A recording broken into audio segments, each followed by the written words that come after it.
Hai, Assalamualaikum warahmatullahi wabarakatuh. Saya ucapkan terima kasih kepada Bapak Imam Prayogo, MKom, selaku dosen mata kuliah Arsitektur dan Organisasi Komputer. Dan saya ucapkan juga kepada teman-teman yang sudah mau mengeklik menonton video kami.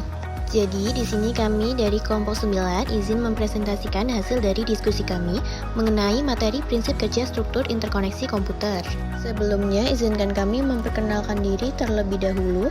Nama saya Adista Azhara Putri, NIM 6032424. Yang kedua ada Satriaji Amarullah, NIM 6032417. Yang ketiga ada Rasel Karimah, NIM 6032419. Apa sih definisi struktur interkoneksi itu? Jadi, definisi struktur interkoneksi adalah sistem yang menghubungkan antara komponen utama dalam arsitektur komputer seperti CPU, memori, dan perangkat input dan output. Untuk struktur ini itu dapat menentukan cara elemen-elemen sistem agar saling terhubung dan berkomunikasi, serta dapat juga untuk memfasilitasi transfer data dan juga berkoordinasi tugas antar komponen agar sistem ini itu berfungsi secara efisien dan sinkron. Di sini saya akan menjelaskan tentang pentingnya struktur interkoneksi komputer, yaitu ada optimalisasi kinerja untuk meningkatkan efisiensi transfer data, memungkinkan pemrosesan paralel, mengoptimalkan penggunaan sumber daya. Lalu ada skalabilitas yang efisien untuk mendukung perluasan sistem, memudahkan penambahan komponen baru, fleksibilitas dalam pengembangan. Dan yang terakhir ada manajemen yang mudah untuk menyederhanakan pembayaran sistem, memudahkan deteksi dan perbaikan masalah, dan meningkatkan keandalan sistem.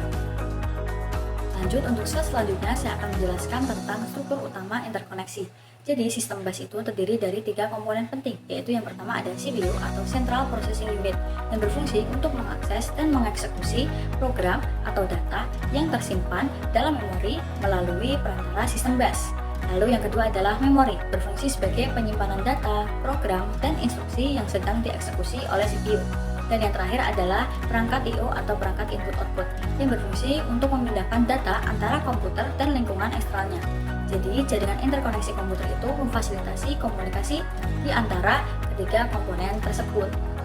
Kemudian lanjut ada sistem bus yang terdiri dari 3 komponen utama. Yang pertama adalah bus data, itu untuk mentransfer data antar komponen, dan yang kedua adalah bus alamat untuk pengalamatan lokasi memori, dan yang ketiga adalah bus control yang berguna untuk koordinasi dan pengaturan. Lanjut ada struktur bus yang dikategorikan menjadi 3 bagian fungsi saluran bus. Yang pertama adalah saluran data atau data bus, yaitu jalur listrik yang menghubungkan CPU, memori, dan komponen hardware lainnya yang berfungsi untuk mentransfer data antar lokasi dalam komputer dan bersifat 2 arah atau bidireksional. Jadi aliran data bergerak ke arah yang berlawanan antara prosesor dan memori serta perangkat periferal. Untuk cara kerjanya, setiap kabel dapat mentransfer 1 bit data pada satu waktu. Contoh sederhananya, sebuah bus 8 bit dapat mentransfer 1 byte per waktu. Bus 16 bit dapat mentransfer 2 byte per waktu, bus 32 bit dapat mentransfer 4 byte per waktu, dan seterusnya. Untuk contoh penerapannya, ada Intel 80286 yang menggunakan bus 16 bit dan Intel 80386 yang menggunakan bus 32 bit. Untuk analogi mudahnya, seperti jumlah jalur di jalan raya yang mempengaruhi waktu yang diperlukan orang untuk mencapai tujuan mereka. Jadi, semakin banyak jalur atau lebar bus, semakin banyak pula data yang bisa ditransfer, semakin cepat juga proses transfer datanya. Dan yang kedua adalah saluran alamat atau address bus, yaitu jalur yang menghubungkan CPU dengan perangkat periferal yang berfungsi membawa alamat memori dan bersifat satu arah atau unidireksional. Jadi, bit mengalir ke satu arah dari prosesor ke periferal atau lokasi memori. Fungsi utamanya memungkinkan CPU mengidentifikasi lokasi memori, membawa nilai numerik alamat untuk identifikasi periferal, dan membawa sinyal kontrol untuk perintah tertentu. Untuk kapasitas aksesnya, bus 8 bit dapat mengakses 2/8 atau sama dengan 256 byte RAM, bus 20 bit untuk sebagian besar versi awal dapat mengakses 2/20 atau sama dengan 1 MB RAM, dan bus 32 bit untuk modern dapat mengakses 2/32 atau sama dengan 4 GB RAM. Dan pengaruh kinerjanya, semakin lebar bus alamat, semakin besar pula kapasitas memori yang bisa diakses, semakin banyak informasi yang dapat diproses, dan semakin cepat pemrosesan komputer. Dan yang terakhir adalah saluran kontrol atau control bus, yaitu membawa sinyal kontrol dari unit kontrol CPU yang digunakan untuk mengontrol dan mengkoordinasikan aktivitas komputer, terdiri dari kabel individual. Dan untuk karakteristik khususnya, setiap kabel memiliki fungsi spesifik, berbeda dengan bus lain. Setiap kabel melakukan tugas tertentu. Jumlah kabel bervariasi tergantung arsitektur komputer. Fungsi utamanya mengendalikan operasi perintah baca read, perintah tulis write, perintah reset, mengidentifikasi jenis perangkat yang berkomunikasi, mengatur operasi input atau output, dan peran dalam sistemnya yaitu mengkoordinasi komunikasi antar komponen, memastikan operasi berjalan sesuai urutan, mengatur timing, dan sinkronasi proses. Terima kasih. Arsitektur struktur interkoneksi. Yang pertama ada hierarki struktur interkoneksi. Hierarki itu berarti urutan mengatur sesuatu dari tingkat yang paling tinggi ke tingkat yang paling rendah. Kemudian ada hierarki struktur interkoneksi dalam konteks jaringan komputer. Yang pertama, lapisan teratas, tier 1, atau bisa disebut core layer, menangani pengiriman data antar lokasi yang jauh atau besar. Yang kedua, tier 2, lapisan kedua, biasa disebut distribution layer.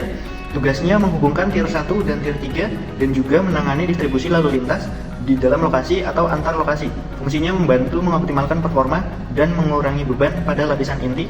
Yang ketiga, lapisan terbawah, tier 3, biasa disebut access layer, mengelola akses lokal dan menyediakan konektivitas ke sumber daya jaringan yang lebih besar.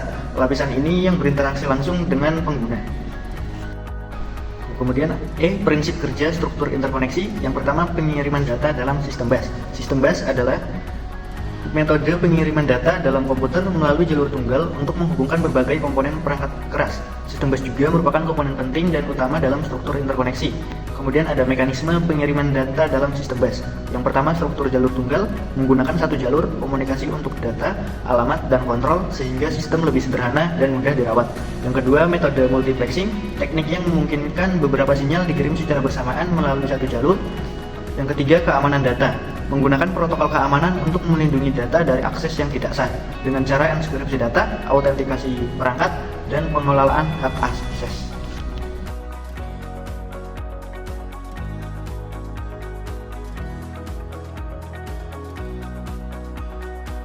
Jadi, dapat disimpulkan bahwa struktur interkoneksi komputer adalah susunan koneksi yang menghubungkan antara komponen-komponen seperti prosesor dan memori untuk memungkinkan komunikasi dan transfer data. Struktur ini juga penting untuk mengoptimalkan kinerja, mendukung skalabilitas, dan memudahkan manajemen sistem. Dalam sistem bus dan interkoneksi bertingkat, maka interkoneksi ini memungkinkan lalu lintas data yang efisien dan adaptasi mudah dalam perubahan kebutuhan jaringan. Terima kasih yang sudah menonton video kita. Sampai jumpa di pertemuan selanjutnya. Karena kalau sampai jumpa di versi terbaik masing-masing, nunggunya sampai akhir hayat.